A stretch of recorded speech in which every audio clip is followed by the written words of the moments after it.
Hey Internet family, I'm in Crestline, California, where I'm going to be staying for the month of August,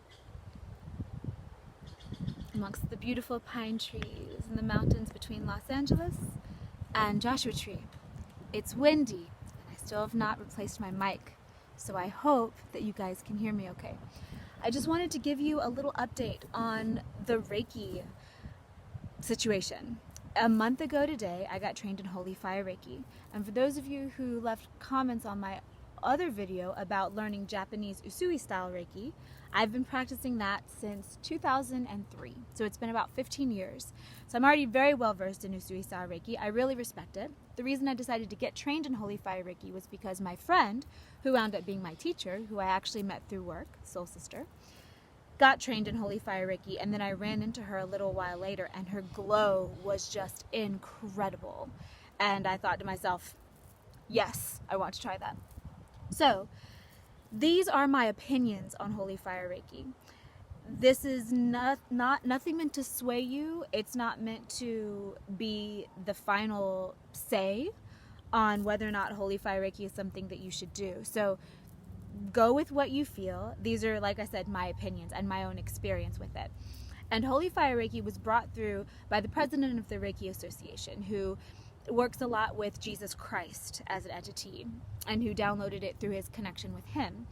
And so everything that he brought through is, I think, colored by Christian ideology, which is fine. Christianity is a beautiful religion. And however, I ran into a problem or two with it. So here's what I've learned Holy Fire Reiki and using it for a month. It's powerful.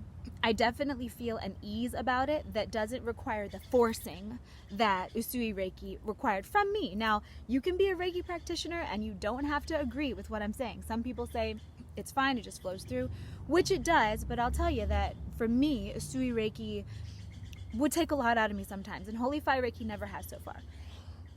Excuse me. Just ate some roasted cauliflower right before I started recording this video, and I guess it got caught in my throat. So the Reiki so far has been wonderful. It's been really powerful. It's been easy to visualize. I really like that rather than needing to run it through, you can just imagine it going, and it goes and burns up all the old chi, all the stagnant chi. It clarifies paths, it purifies. And I definitely love the Reiki symbol that is used with Holy Fire Reiki. It's this little flame that's burning. I kind of miss my old Reiki symbols sometimes, but the idea is that this one is all-encompassing. That's the rhetoric that comes through with it in the literature that teaches Holy Fire Reiki, which I'm giving it a chance because here we're going to get to the shadow side. So one of the things that was stated in my training, and it's interesting because the woman who trained me, her teacher did not tell her this. She didn't even know it was a part of it until she was reading me the literature that came with Holy Fire Reiki, and it was there. So I'm assuming that maybe her teacher didn't teach it for some reason. He omitted it for some kind of reason. But when I do a new school of education, I really like to go just full force into it, and I like to do all of it because sometimes you'll feel resistant to something and you have to go through it to build an extra muscle or to have an experience, and I believe that this was true in this case. However, the idea that I was taught in the literature that written by the person who came up with this was that for the duration of a few months, a couple months, however long, you're not supposed to use any other healing modality. You're not supposed to talk to any other guides other than just using Holy Fire, because apparently Reiki is an entire dimension and you're just supposed to bring that through. And it was difficult for me because I have strong connection to lots of multidimensional beings that are around me. And so, however, I wanted to go for it, and so I said, okay, I'll see you guys November 11th, because I was trained on July 11th, and I said, let me give it 4 months. November 11th, 11/11, that's a cool day, it's a gateway day, I'll let my guides back in that day, see y'all later. And they were okay with it, it was fine.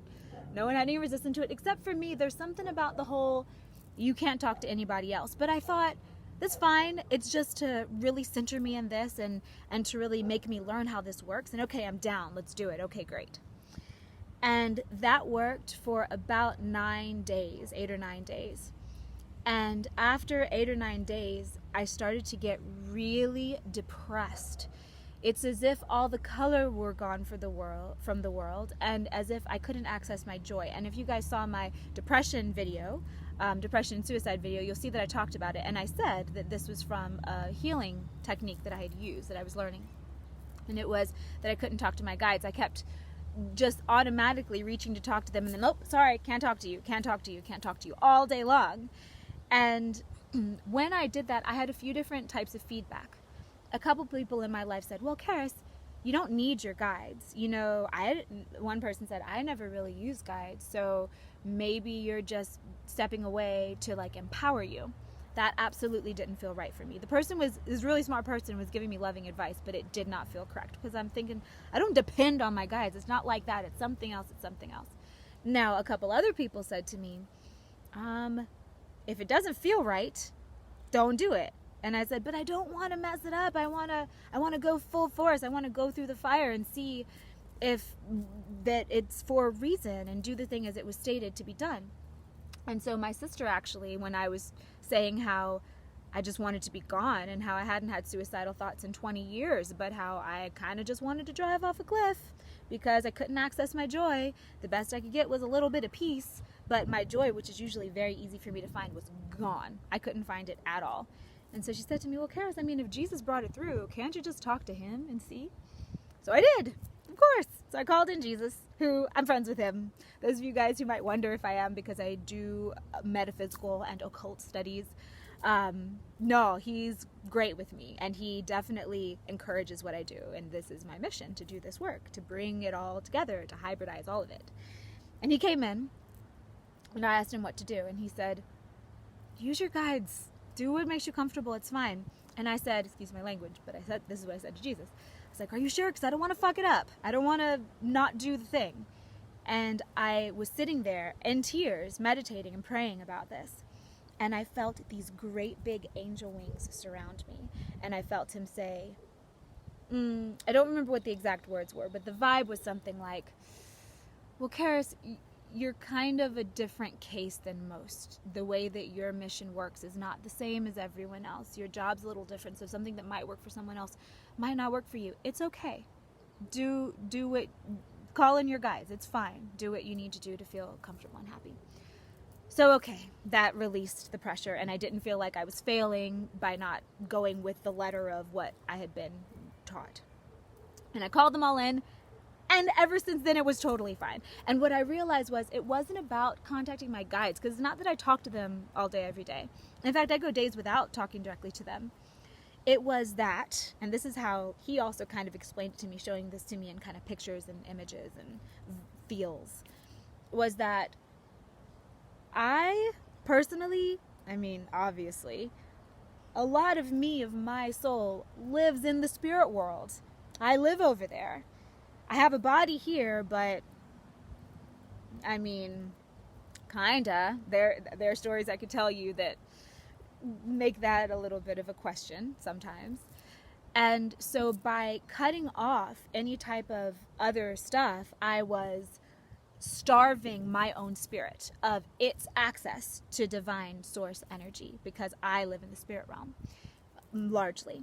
And then I thought about this and said, well, the intention was good. What was it? And I thought that since the person who brought this through, I'm assuming, this is my opinion, I'm assuming that he has only ever had good experiences with Christianity. And when that happens, you don't necessarily examine everything that come up. Some of it's pure information. Some of it's just dogma.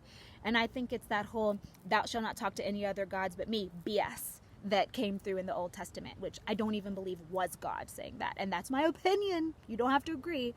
But I don't think that any God that's made up of all consciousnesses in the universe would make you deny anything, would make you say, no, you can't do anything else. It's one thing if it's wrong and bad, makes you do immoral stuff, but it just doesn't make sense. So I think that just kind of carried through ideologically. And I think it came through in that way, which, whatever, if it works for you, that's fine. But it did not work for me. So since I've now been integrating, everything's great and it works great. And I feel good.